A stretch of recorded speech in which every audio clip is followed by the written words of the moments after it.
Apa khabar tingkatan semua? Selamat datang, selamat kembali ke kelas minggu untuk Jun minggu 1.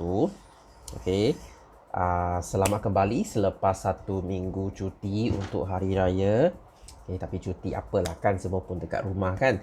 Okey, untuk minggu lepas kita tak ada kelas sebab untuk minggu sebelumnya kita sudah belajar melebihi sukatan yang ditetapkan. Okey, apa yang kita sudah belajar, masih ingat? Kita sudah belajar jenis-jenis hormon dan apa berlakunya jika berlakunya ketidakseimbangan. Okey, terlalu banyak atau terlalu sedikit. Harap kamu masih ingat. Kalau tak ingat, sila rujuk balik kepada video yang sebelumnya. Okey, untuk minggu ini kelas yang agak ringkas dan agak senang sebab sini tak banyaklah benda yang kita kena hafal sebab yang penting kita sudah habis. Untuk minggu ini kita akan belajar tentang gangguan kepada koordinasi badan. Okey, untuk minggu ini fokus kita adalah dadah. Okey, dadah, apa itu dadah? Ialah bahan kimia yang dapat mengganggu fungsi neuron dan menunda penghantaran impuls di neuron. Okay? Dia tidak saja menunda, dia juga mencepatkan. Okay? Kena tengok jenis. Okay? Di sini dadah dibahagikan kepada 4 jenis. Okay? Satunya penenang, okay? Atau kita sebut depresan. Okay? Yang nombor 2 stimulan. Okay? Stimulan maksudnya perangsang. Okay? Dia yang merangsangkan impuls saraf anda. Okey, jika kamu nampak, okey, dua-dua ni dia saling bertentangan. Satu yang melambatkan, satu yang mencepatkan. Okey, dua fungsi lain, okey, yang berlawanan.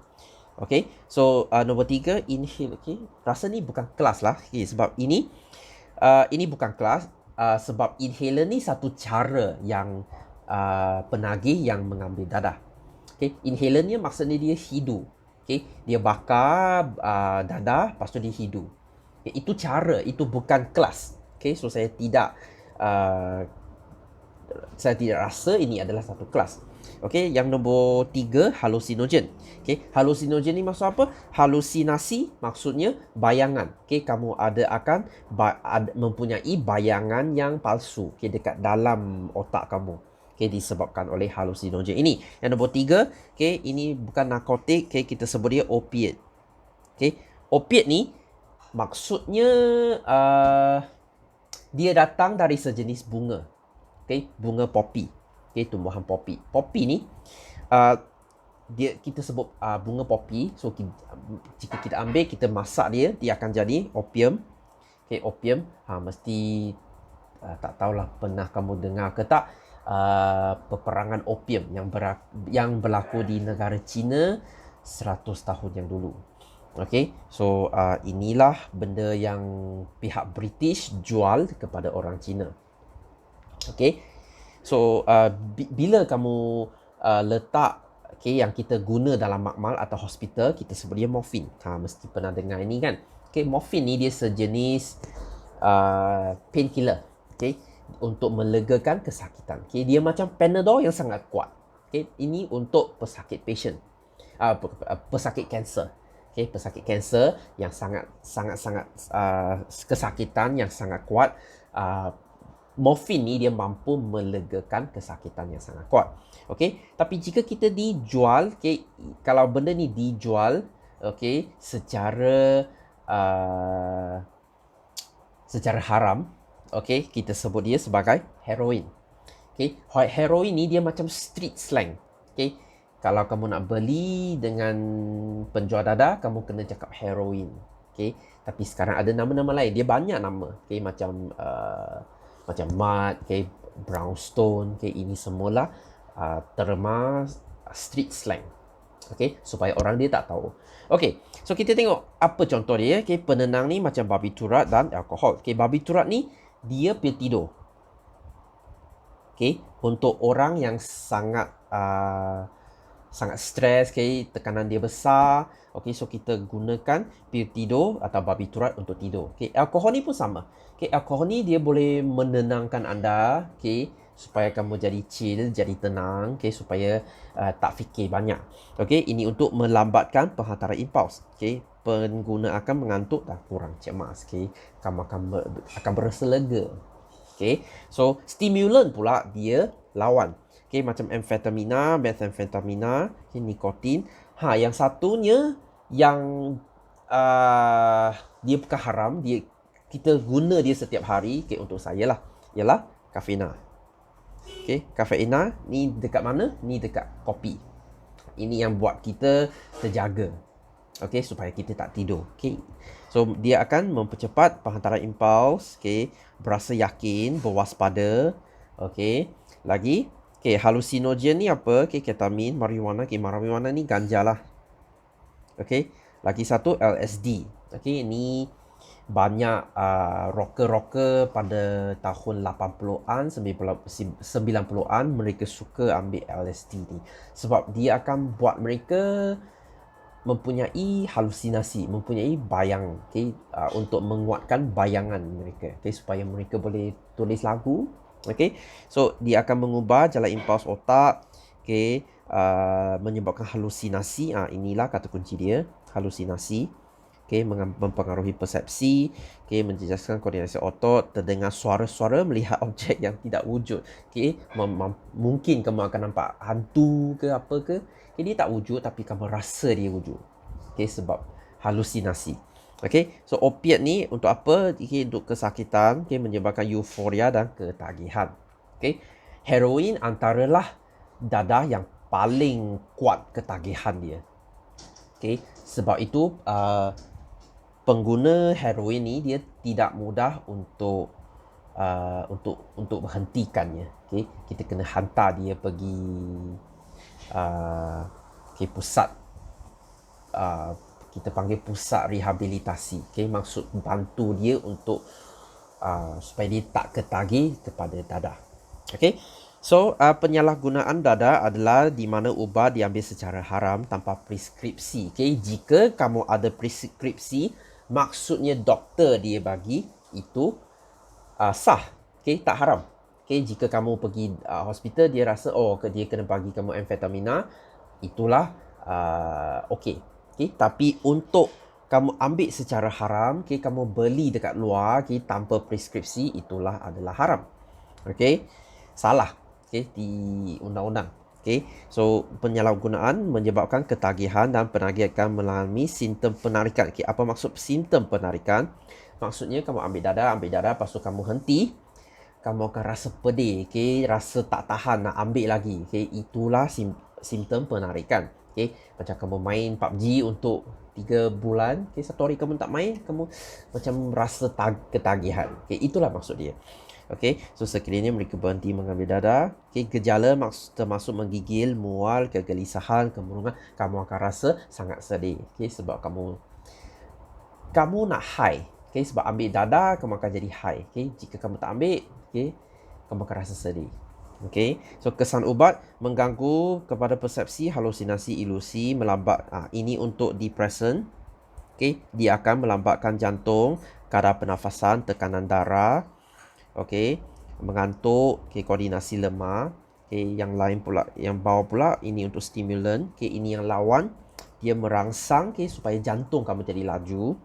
Okay, kadar pernafasan, tekanan darah, okay, lebih bertenaga, aktif, tidak tegas, okay, agresif. Okay. Kalau kamu ambil kokaina, okay, kokain, dia akan jadi, atau methamphetamine, okay, nama dia syabu. Okay, mesti pernah dengar. Okay, orang yang ambil syabu ni dia sangat agresif. Okay, terdapat kes yang dia serang polis. Okay, serang anggota polis sebab dia sudah ambil syabu ni. Okay, dia tak dapat nak fikir apa yang dia sedang buat. Okay, dia pergi serang anggota polis. Okay, so faktor penyebab penyalahgunaan dadah adalah rasa ingin tahu, rasa ingin tahu. Okay, pengaruh rakan sebaya, mencari kesenangan dan keinginan, mengatasi kesedihan atau melupakan masalah. Okay, biasanya penagih ni dia ada masalah sebelum dia ambil dadah. Okay, dadah ni dia macam cara dia nak mengelakkan masalah. Okay, orang yang sangat gembira, okay, hidup dia okay, selesa, orang tu takkan pergi ambil dadah. Okay. Penagih dadah biasanya dia mempunyai masalah sosial, okay, atau masalah keluarga. Okay. Dia nak larikan diri daripada masalah tersebut, so dia ambil dadah lah. Okay. So, ini cara dia nak escape reality. Okay. So nak larikan dari reality.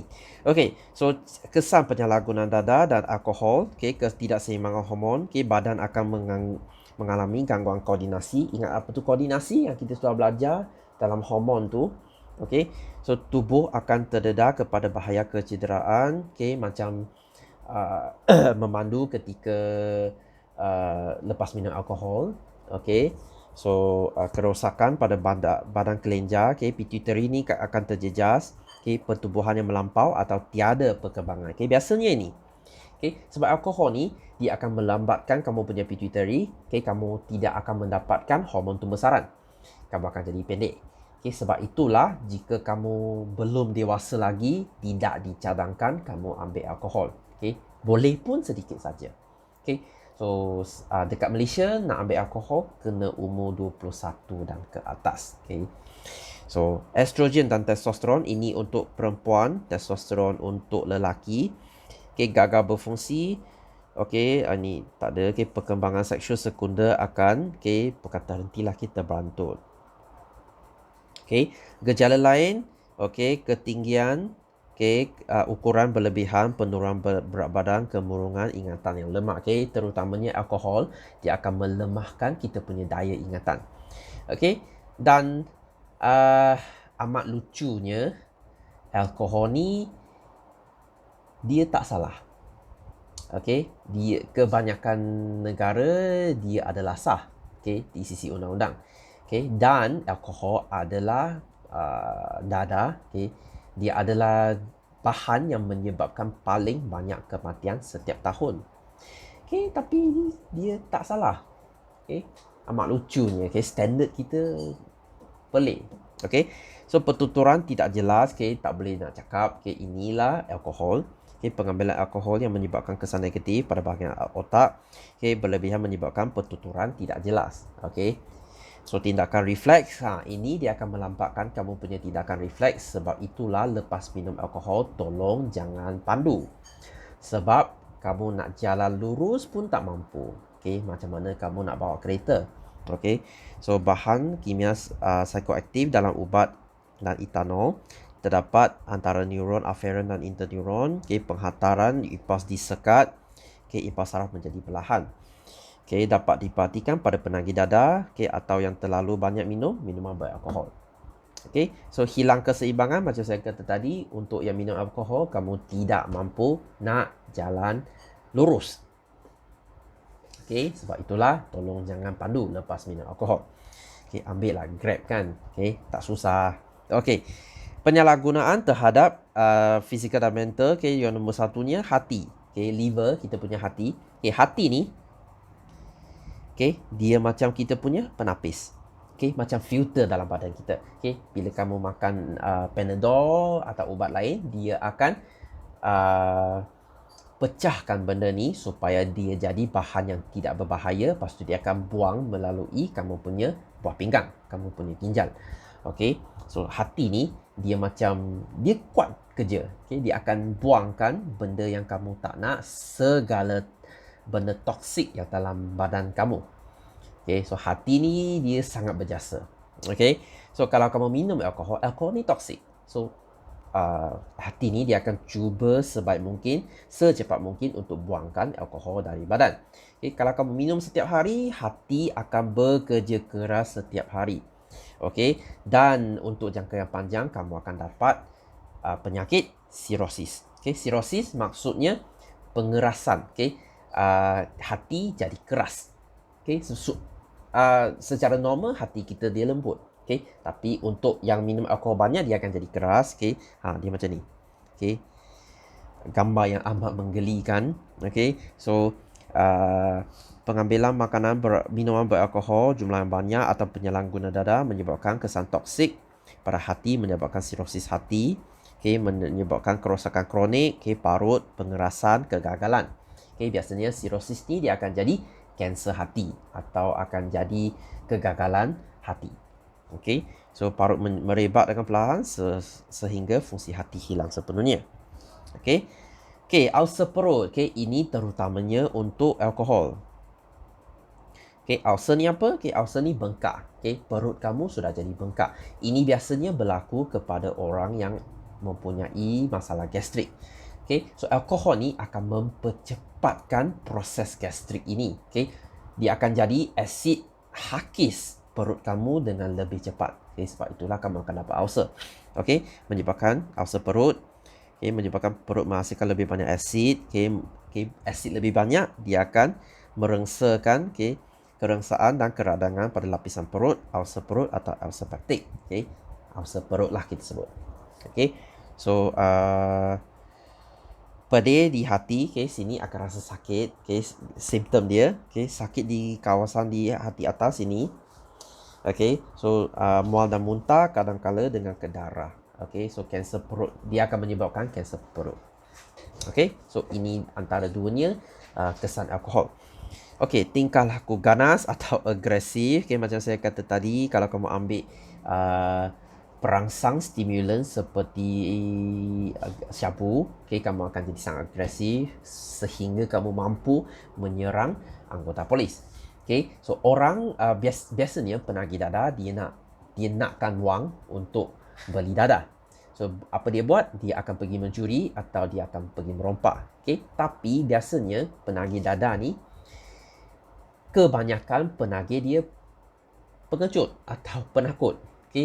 So untuk nak buatkan dia berani untuk buat perkara macam ni, so biasanya dia akan ambil dadah sebelum dia buatkan kegiatan jenayah ini. So ini buat mereka lebih agresif, lebih berani untuk lakukan jenayah. So mengaktifkan sel otak, meningkatkan kadar metabolisme, menjadi lebih aktif, tidak dapat tidur, ganas dan agresif. Mabuk dan hilang akal, ketawa sendirian, bertindak di luar kawalan dan menjadi ganas. Senang. Halusinasi maksudnya kamu mempunyai bayangan. So fungsi otak mengubah persepsi. Halusinasi, saya sudah kata tadi. So 7.3 minda sihat. Ini saya tak nak fokus, kamu baca-baca saja cukup sebab ini sangat-sangat jarang tanya dalam peperiksaan. Walau ada pun biasanya dekat soalan objektif saja.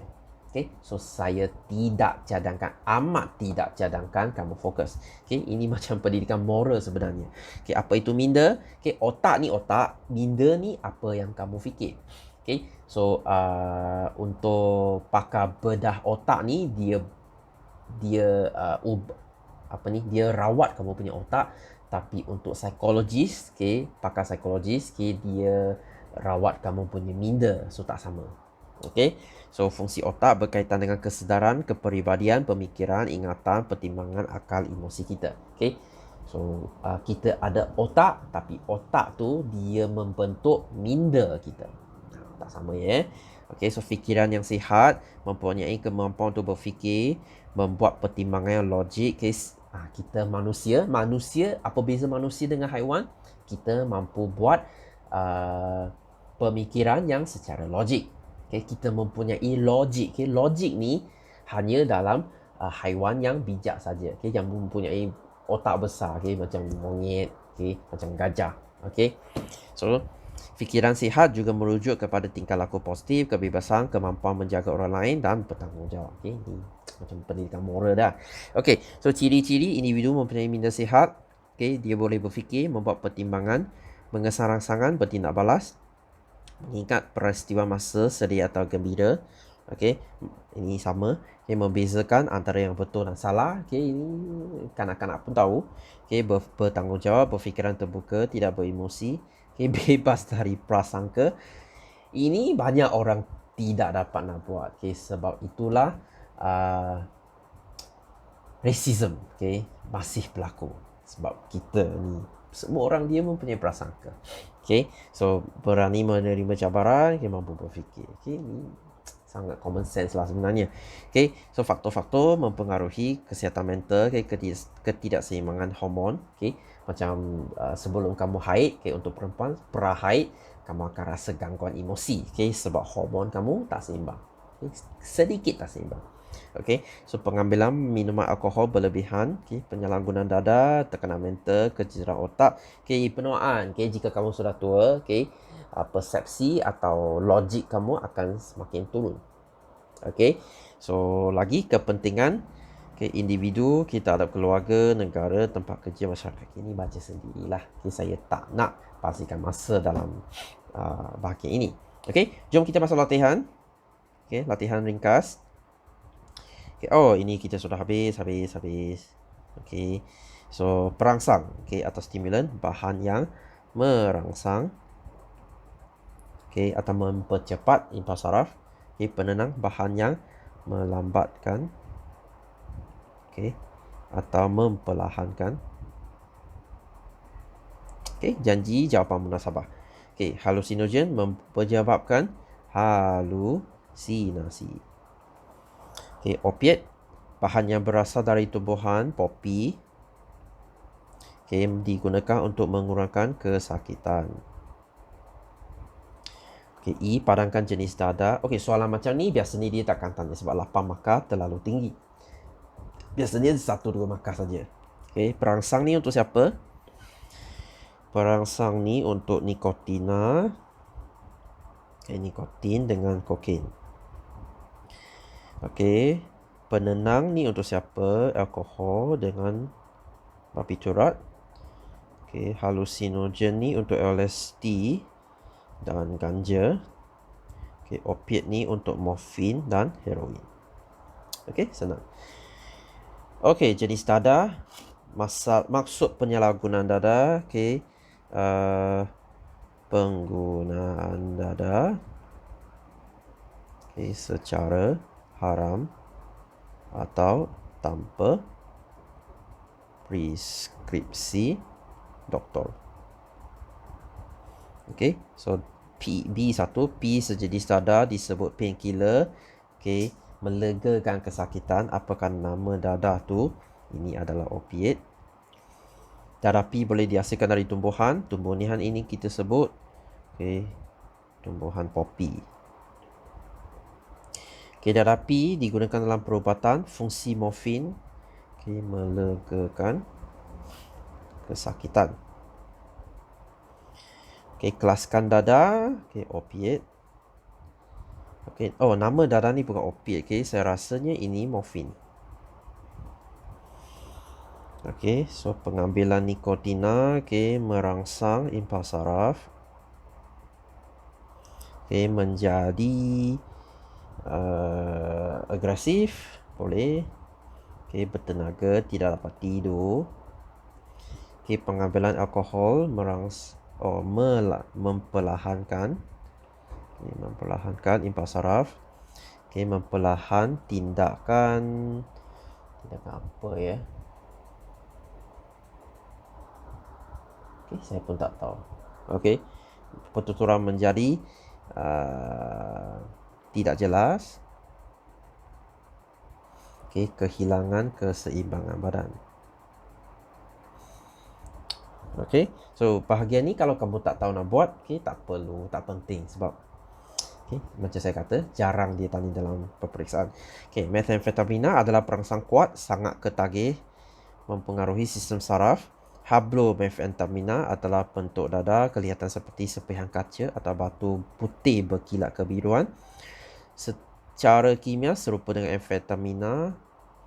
Dada digunakan untuk merawat gangguan hiperaktif, kekurangan perhatian, okay, dan narkolepsi, gangguan tidur. Okay, ADHD ni dia sejenis penyakit dalam kanak-kanak, okay, yang mana dia tak dapat nak fokus. Okay, dia suka lompat-lompat, suka main. Okay, dalam kelas dia tak dapat nak duduk diam. Okay, 10 saat pun tak boleh. Ini maksud dia ADHD. Okay, biasanya doktor dia akan bagi amfetamina. Okay, tapi kalau kamu ambil methamphetamina secara haram, kamu adalah salah. Okay, 2 kesan pengambilan methamphetamina kepada badan. Okay, dia sejenis perangsang, okay, dia merangsang impuls saraf, okay, menjadi agresif. Okey, apakah faktor menyumbang kepada risiko menjadi ketagihan? Okey, boleh kata perasaan ingin tahu. Okey. Tekanan rakan sebaya. Okey, banyaklah. Okey. Gejala penarikan, okey, kemurungan, rasa gelisah, okey, bertenaga tak ada. Okey. Lengkapkan carta berikut mengenai kesan penyalahgunaan dada. Okey, ini saya tak nak buat. Okey, sebab ni tak penting. Okey, alkohol adalah penyebab sirosis hati. Apa tu itu alkohol? Okey, bahan yang terkandung dalam minuman beralkohol. Okey, senarai 3 jenis minuman beralkohol. Ini kamu tulis sendirilah. Okey. Bia. Okey, apa lagi? Tulis sendirilah. Okey, ni tak penting. Ni takkan tanya dalam exam. Tak penting. Okey, bolehkah seorang mabuk memandu? Tidak. Okey, terangkan sebab anda. Sebab impuls saraf. Okey, perlahan. Tidak mampu bertindak balas. Okey, kepada rangsangan. Okey, so D, apa yang berlaku kepada janin dalam rahim? Okey, kalau kamu minum alkohol, okey, bukan janin, okey, fetus. Apa berlaku kepada fetus? Okey, dia akan memperlahankan impuls saraf. Okey, dia akan membantutkan perkembangan otak. Okey, akan menyebabkan terencat akal. Okey, 3 markah saja. Okey, 16, apa yang kesan penyalahgunaan terhadap koordinasi badan? Okey, boleh kata memperlahankan, okey, koordinasi. Okey, atau boleh kata merangsang, okey, koordinasi. Dia ada 2 jenis. Dia boleh cepatkan atau dia perlahankan. Okey, minum kopi secara berlebihan tidak baik untuk kesihatan. Terangkan sebabnya. Okey, kopi mengandungi, okey, kafein. Okey, kafein sama. Okey, dia akan merangsang, okey, impuls saraf. Okey, kamu tidak dapat tidur.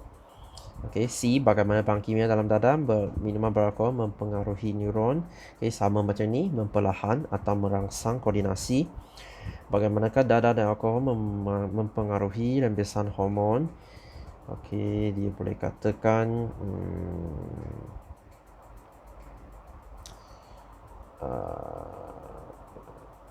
okey, merangsang